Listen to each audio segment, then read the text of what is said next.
Hey guys, welcome to another GTA 5 Car v Car episode today with a highly demanded episode from the brand new Hipster update DLC.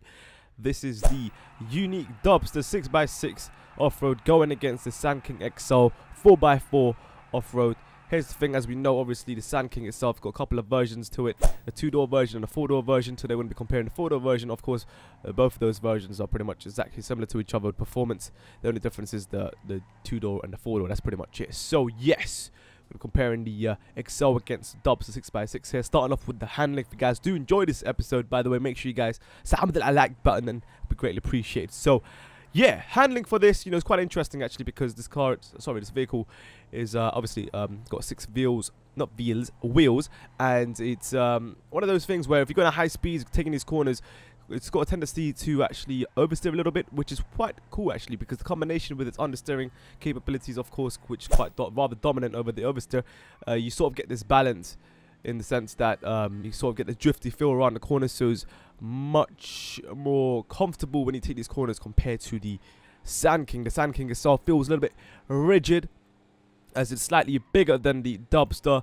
slightly more heavier as well, so you don't get that comfortable feel as you take these corners with this handling. So definitely a point going towards the Dubsta here, just because of its joyride feel, and it's pretty much easy to control in different situations, and because of that drifty feel. I mean, who doesn't like a drifty feel to a car, especially when you can actually control it and any sort of level that you like. Of course, you won't spin out. It's sort of slightly tail happy, but not too much to the extent where you're just going to completely go off.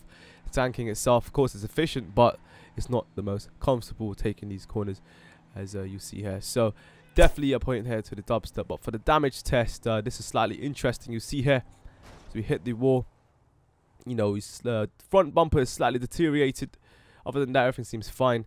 The repair cost me $356 in comparison to the Sandking. You'll notice here, quite rather interesting actually, because it took off slightly slow there, but overall damage was slightly more. You can see the repair cost of $390 for that. So you see the Dubsta's got slightly better durability for the damage, so definitely a point going towards Dubsta. But off-roading was interesting as well. Of course, both these are pretty good at off-roading, but when it comes to technicalities, the Dubsta pretty much will dominate because of its 6 wheels and the fact that the suspensions are slightly better than the Sandking. When you're taking a little bit of air between these bumps and climbing up these mountains and whatnot, Mount Chiliad or whatever, you will land more comfortably with the Dubsta compared to the Sandking. The Sandking, you would feel like, it's quite bumpy, quite rough, it's not that smooth. Obviously there you saw a little bit of barrel roll action there, but that's me being careless.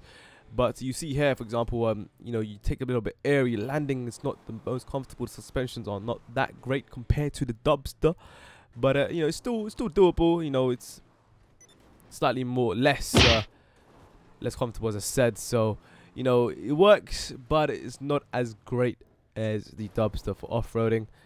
And you'll see here, just because of its size here for the Sandking, it's slightly more awkward for tight angles when you're trying to reposition yourself as you're going through these bumpy paths, mountain tops or whatever off-road. So yes, top speed, as you'd expect the Dubsta to dominate. As you'll see here, the Sandking will not catch up. In fact, it will literally just go off in the distance there. So Dubsta getting a point there ASAP. 4 points currently, no points for the Sandking. You can sort of see what is winning right now against each other. Now you see the back acceleration. I don't know why I put this in there, but might as well, just to show you. Of course, the Dubsta has a dominant acceleration as well as top speed. So another point in there. Brake test, I just might as well put this in there. 1.15 seconds after hitting 4th gear, completely full stop. And of course with the Dubsta after 4th gear, 1.18. So the Sandking in fact gets a point for that, but that is sort of kind of expected technicalities. But best customization was it was pretty close. 22 options in total for the Dubsta, whereas the Sandking has 18 options in total. However, you can say that the Sandking has slightly bit more of a variety with the options. One more extra option for I believe the hood. I can't remember exactly, but the thing is, there's a lot more bumper options for the Dubsta. The reason why that gets a point, because of its not variety, but the the number of options given for each section is slightly greater to the Dubsta by extra 4 options. So you can see here 10 out of 10 for the Dubsta, 5 out of 10 for the Sandking. Let me know in the comments below which one's your favorite. Hopefully you guys enjoyed this episode and you guys are sort of aware of which one's more dominant. I'm sure most of these factors with comparisons were sort of self-explanatory, but then again, we wanted to just make sure and clarify. So let me know in the comments below. Thanks for watching, guys. Hopefully you guys enjoyed. I'll see you guys soon. Check it out. Good night. Peace. Yeah. Oh, if you guys missed out the previous Car v Car episode, you see the Massacre going against Carbonese. If you're interested in that, click on the annotation on the screen. It will take you straight to it. I'll see you guys there. Thanks for watching.